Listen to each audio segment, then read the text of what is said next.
एक गांव में ऋषि नाम का एक लड़का रहता था और वो 10वीं क्लास तक पढ़ चुका था। ऋषि को पढ़ाई करना बहुत ही मुश्किल लगता था।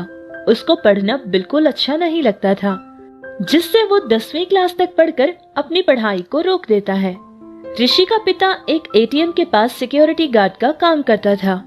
उसका एक पहचान का बैंक मैनेजर रहता था, जिसने ऋषि के पिता से ये कहा था कि वो ऋषि को कोई न कोई काम दिलवा देगा, लेकिन उसकी शर्त ये थी कि ऋषि को 12वीं क्लास तक पढ़ना था।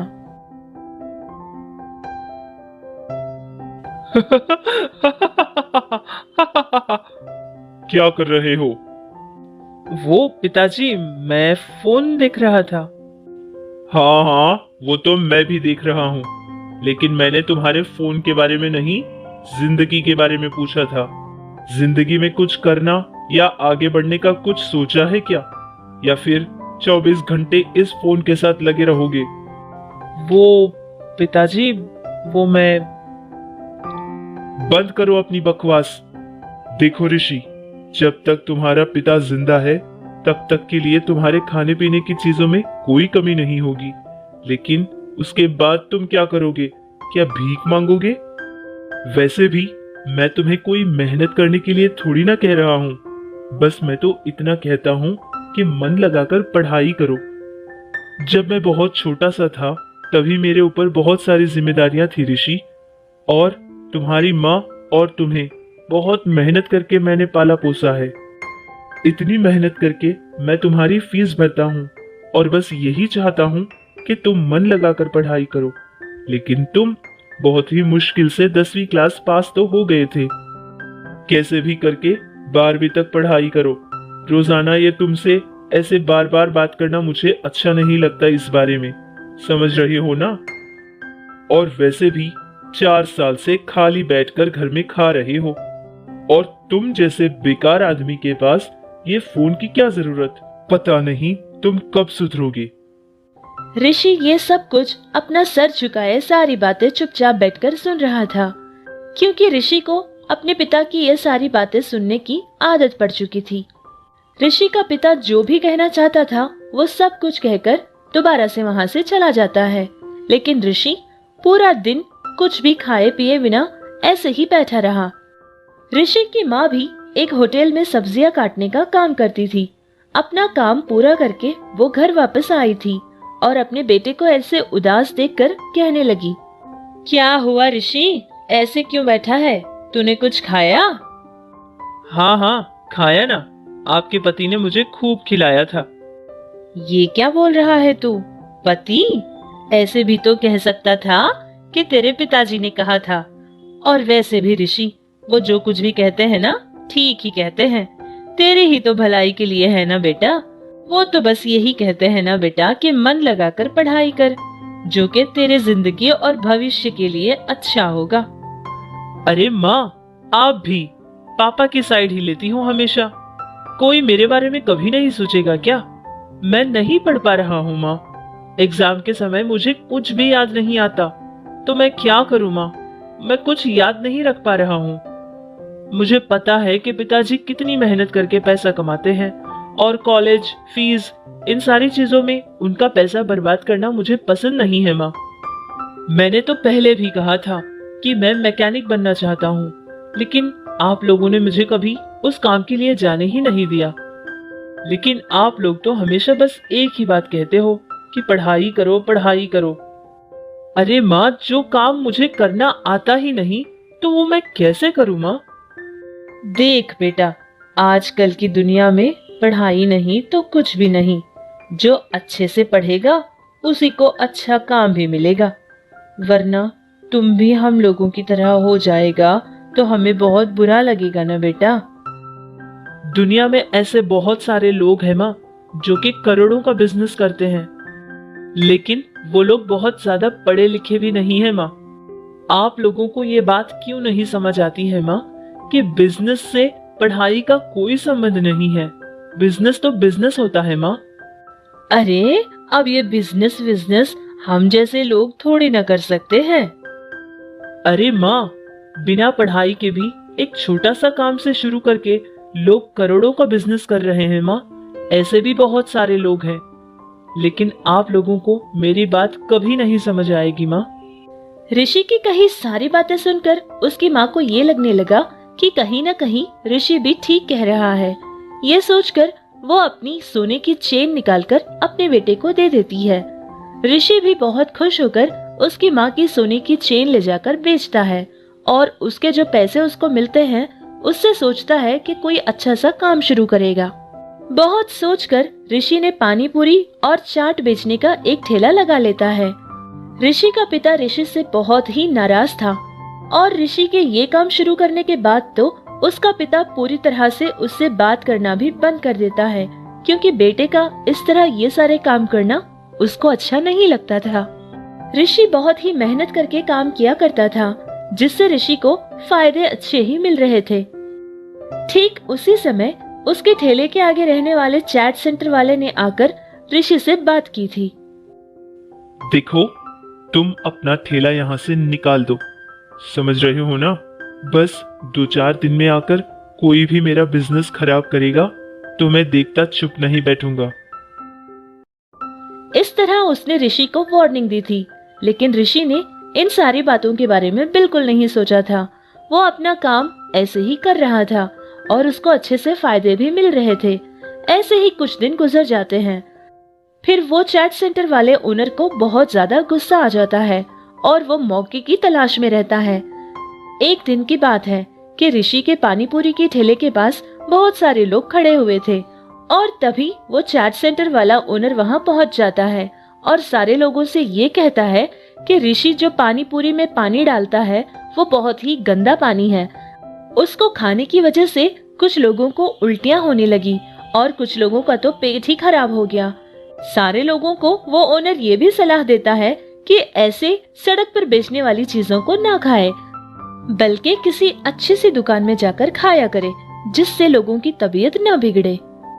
ये बात सुनते ही वहाँ के सारे लोग ऋषि से पानी पूरी खरीदना छोड़ देते हैं और जो भी लोग वहाँ बैठकर खा रहे थे सारे लोग उठकर वहाँ से चले जाते हैं।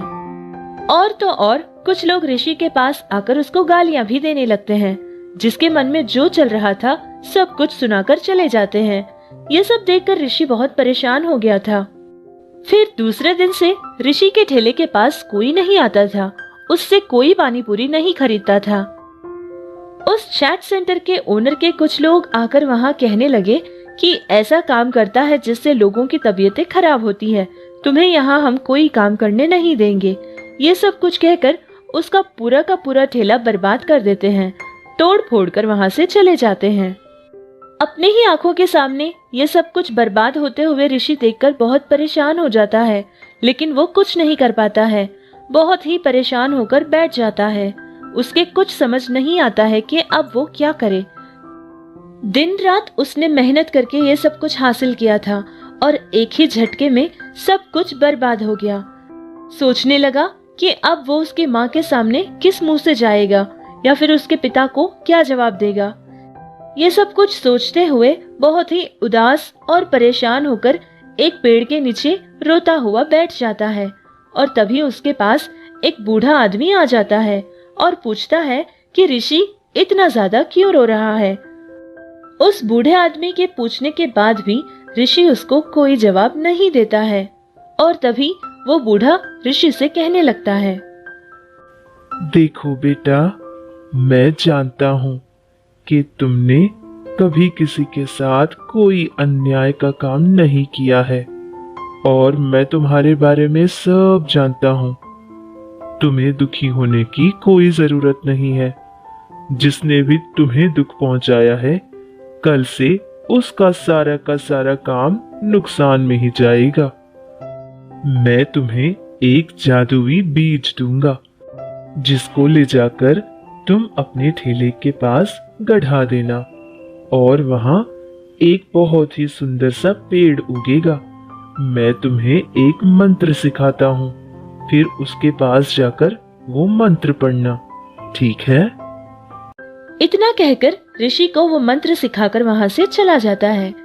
जो कुछ भी उस बूढ़े आदमी ने कहा था, ऋषि को उन बातों पर बिल्कुल विश्वास नहीं हो रहा था, लेकिन वो बूढ़ा तो उसका पूरा हाल ऐसे बता रहा था जैसे कि वो ऋषि के बारे में सब कुछ जानता हो।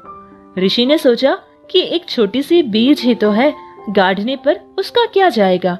ये सोचकर वो अपने ठेले के पास चला जाता है।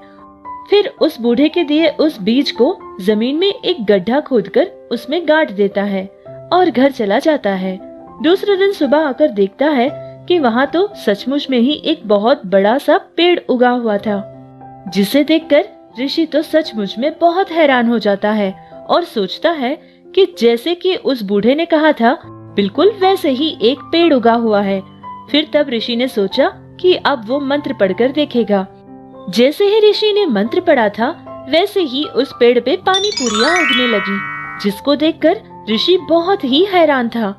उनमें से एक पानी पूरी को निकालकर खुद पहले खाता है। फिर ऋषि को ये पता चलता है कि ये पानी पूरी तो दुनिया की सबसे ज्यादा स्वादिष्ट पानी पूरी है। ऐसी पानी पूरी उसने अपनी जिंदगी में कभी नहीं खाई थी।